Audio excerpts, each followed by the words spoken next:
Dado el tiempo que llevamos de pandemia ya hasta la fecha, que son más de 120 días, uno nota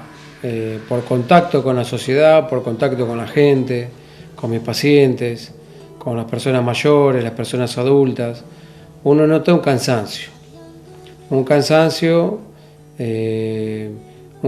mental, un cansancio psicológico, un cansancio espiritual, porque esta pandemia se metió con todo, con las relaciones sociales. El ser humano es un ser de relación social, se metió con las relaciones sociales, se metió con esa red que tienden a tender todos los abuelos, que se sostienen gracias a esta red que tienden, es una red social, ya sea con el verdulero, con el panadero, con el vecino que lo ayuda, con un amigo, con un familiar, y esa red se destruyó, esa red desapareció. Cuando desaparece esa red que sostiene a la persona cae. La persona cae, se deprime, entra en juego la depresión, la angustia y el pánico. Hemos tenido muchos casos de pánico, hemos atendido en la clínica, en el consultorio, mucha angustia, y realmente esto fue acrecentado, realmente muy acrecentado por la pandemia. Entonces la pandemia nos pegó duro a la humanidad, nos pegó duro donde más nos duele, es en la sociedad, en el ser social y en el trabajo. Lo que yo veo que hay cada vez más pobreza,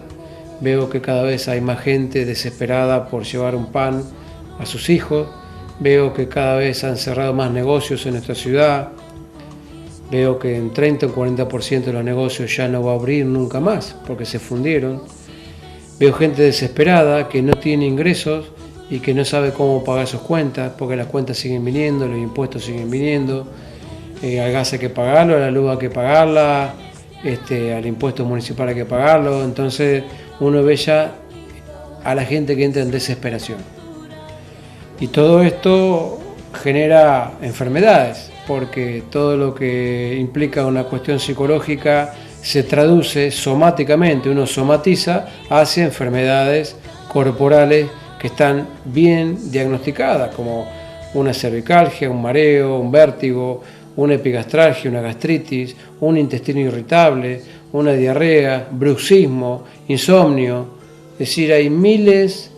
de síntomas y de signos que van aparejados con justamente esta cuestión psicológica y mental.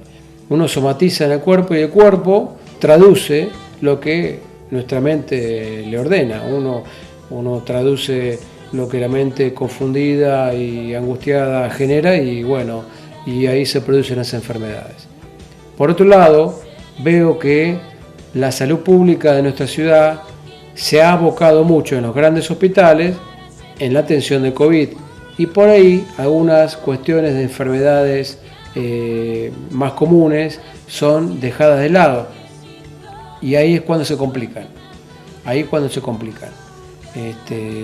¿Por qué? Porque si yo no voy a buscar mi pastillita para la presión, porque no la consigo, porque no me la dan, porque no me hacen la receta, porque no puedo acceder a ese medicamento, la presión se me sube, esa presión subida me genera una falla cardíaca, la falla cardíaca me genera una insuficiencia cardíaca que me hace ir al hospital, y en el hospital me tienen que internar de urgencia con un cuadro descompensado, con todos los riesgos que eso implica y con todos los gastos que eso implica, cuando yo lo podría haber evitado por ahí dándole la pastilla, haciéndole la receta, atendiendo esa hipertensión.